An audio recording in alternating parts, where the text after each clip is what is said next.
Are you trying to install OpenClaw on Linux but finding the process a bit complicated?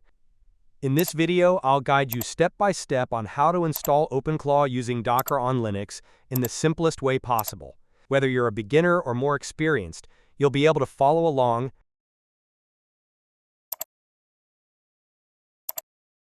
First, make sure that Docker is installed on your system.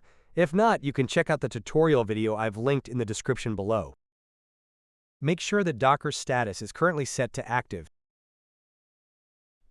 Also, make sure that your user account has permission to run Docker commands.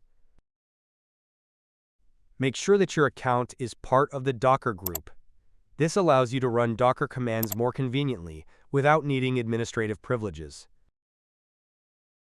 If it's not there, you'll need to add your account to the Docker group using the usermod command shown on the screen. After running this command, make sure to restart your server so the changes can take effect. Additionally, you may want to install Portainer to manage Docker more easily through a web-based interface, making it much simpler to monitor and handle your containers. At this point, Docker and Portainer are ready. Now let's update the system repositories to make sure everything is up to date before we proceed with the installation. Next, we'll install the Git package, which is required to download the OpenClaw source code to your server. After installing Git, we'll use it to clone the OpenClaw repository to our server.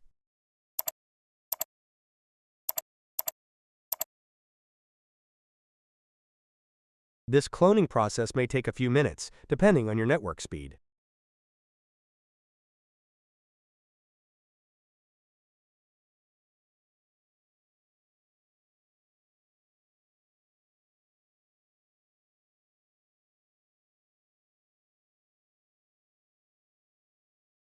Once the cloning process is complete, you'll see a new directory named OpenClaw appear on your system.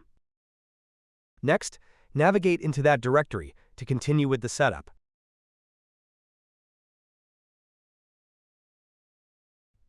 Inside this directory, you'll find an executable file named dockersetup.sh.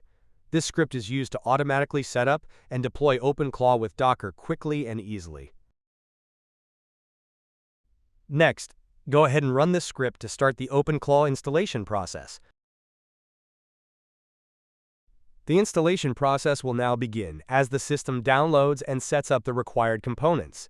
This may take a bit of time, so please be patient and wait until it finishes.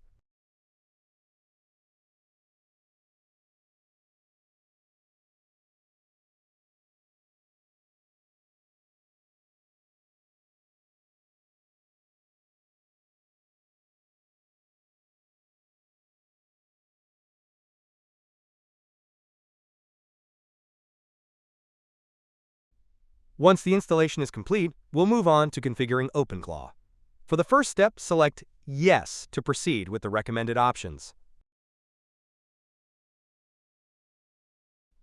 Next, you'll be asked to choose a setup mode. In this example, I'll select Manual so we can customize the configuration as needed. Next, at the Workspace Directory step, you can keep the default value to Continue. Next, at the Model Auth Provider step, choose the model you want to use. This can be considered the brain of OpenClaw, as it determines how the system processes and responds to data. If you don't have one yet, you can skip this step for now by selecting Skip for Now. In this example, I'll be using Grok as the main model for OpenClaw. After that, enter the API key for the AI service you selected so the system can connect and function properly. Next, depending on your use case, choose the appropriate model for the AI service you selected. By default, OpenClaw uses port 18789. You can keep this setting by pressing Enter to continue.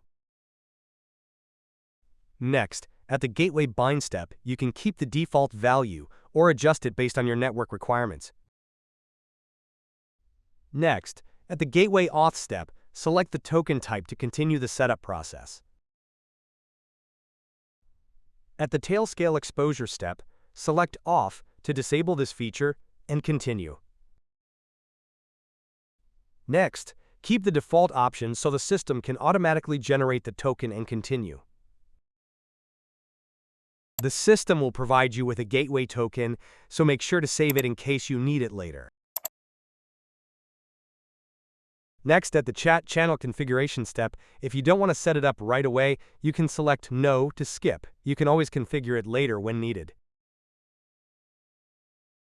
At the search provider step, you can also skip it for now and configure it later if needed. Next, we can also skip the skills configuration and set it up later when needed. At the enable hook step, you can skip it for now and configure it later if needed.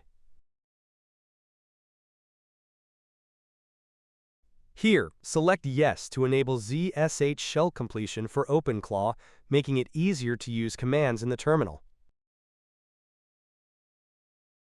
Once all settings have been configured, the system will proceed to save the configuration and apply the changes. If you see a screen like this, then congratulations, you've successfully installed OpenClaw using Docker. Now scroll up to review the information that was just generated. You'll see the OpenClaw access information displayed here. Copy this link so we can access the OpenClaw dashboard through a web browser.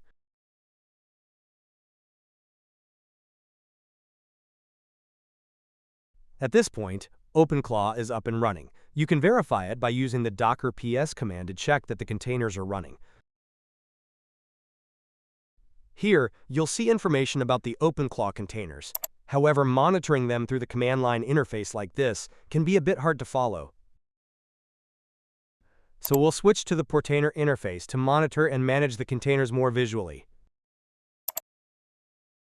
Here, you'll see detailed information about the containers, including their names, status, and port mappings, making it much easier to monitor and manage them.